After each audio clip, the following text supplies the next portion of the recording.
ವಿಚಾರ ಮಾಡುತ್ತಾ ನಿಂತಿರುವಿರಿ? ಏನು ವಿಷಯ?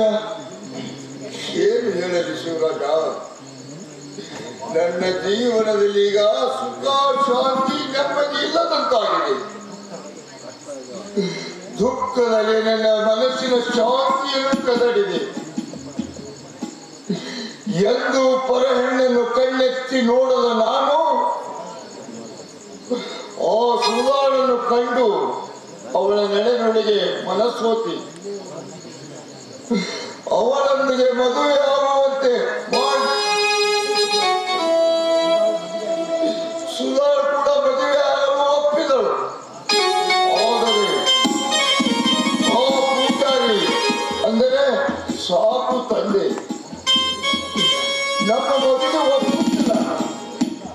ಇಷ್ಟೇ ಅಲ್ಲ, ನಮ್ಮ ಮನೆ ಕಡೆಗೆ ಬರುವವರೆಂದು ಕಟ್ಟಪ್ಪಣೆ ಸಹ ಮಾಡಿದ್ದಾರೆ. ಈಗ ಸಮಾಚಾರ.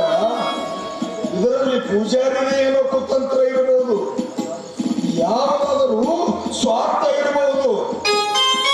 ಹೋಗಲಿ ಬಿಡುವುದಿಲ್ಲ. ಸುಧಾರನ್ನು ಮರೆತು ಬೇರೆ ಹೆಣ್ಣೊಂದು ಮದುವೆಯಾದರಾಯಿತು. ಇದಕ್ಕೆ ಚಿಂತಿಸುವೆ?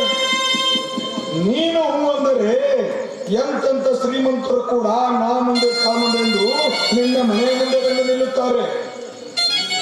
ನೀನು ಬೇರೆ ಹೆಣ್ಣಿನೊಂದಿಗೆ ಮದುವೆ ಆಗಲು ಒಪ್ಪಿದರೆ ನಾನೇ ಮುಂದೆ ನಿಂತು ಮದುವೆ ಮಾಡುತ್ತೇನೆ.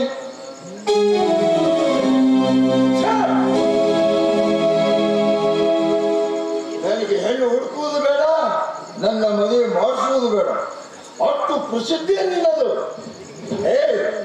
ನಿನಗೆ ಹೆಣ್ಣು ಕೊಡುತ್ತಿಲ್ಲ, ನನಗೆ ಹೆಣ್ಣು ಹುಡುಕ್ತಾನಂತೆ. ನಾನ್ಸೆನ್ಸ್. ಹೌದು ಗುಣವಂತ, ನಾನು ಕೆಟ್ಟ ಹೆಸರು ಪಡೆದಿದ್ದು ನಿಜ.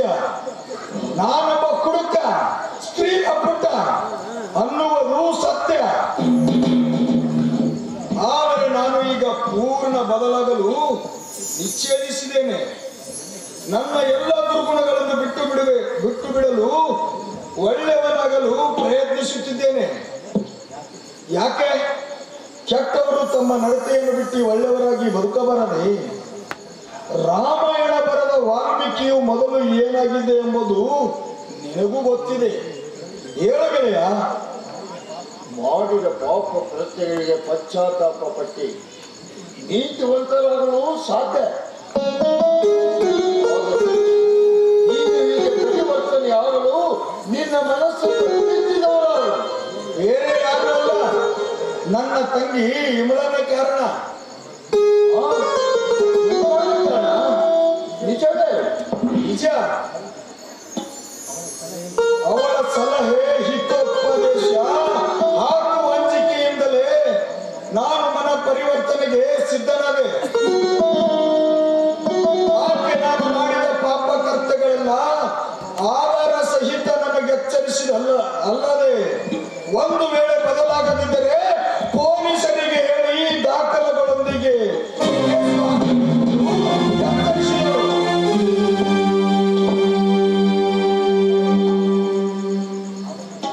ಆದರೆ ನಾನು ಒಳ್ಳೆಯವನಾಗಲು ಎಲ್ಲ ಕೆಟ್ಟ ಕೆಲಸಗಳನ್ನು ಬಿಟ್ಟು ಬಿಡಬೇಕೆಂದು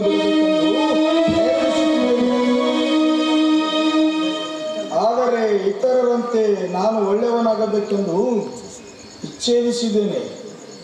ನಿನ್ನ ಎದುರಿಗೆ ಎಲ್ಲವನ್ನೂ ಹೇಳಿದ್ದೇನೆ. ದಯಮಾಡಿ ನನ್ನನ್ನು ನಂಬು. ಮಾಡಿದ ಪಾಪ ಕೃತ್ಯಗಳಿಗೆ ಪಶ್ಚಾತ್ತಾಪ ಪಟ್ಟಿದ್ದೀಯ. ಇನ್ನು ಮುಂದೆ ನೀನು ನುಡಿದಂತೆ ನಡೆದು ತೋರಿಸು ಸಾಕು. ಶಿವರಾಜ, ನಿನ್ನಲ್ಲಿ ಒಂದು ಸಹಾಯವನ್ನು ಕೇಳುತ್ತೇನೆ. ಏನೆಂದರೆ,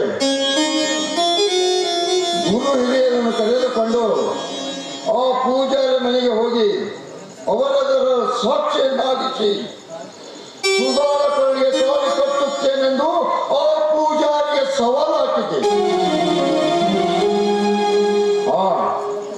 ಈಗ ಗುರು ಹಿರಿಯರೊಂದಿಗೆ ನೀನು ಪೂಜಾರಿ ಮನೆಗೆ ಬರುವಿಯಾ? ಬರುವೆ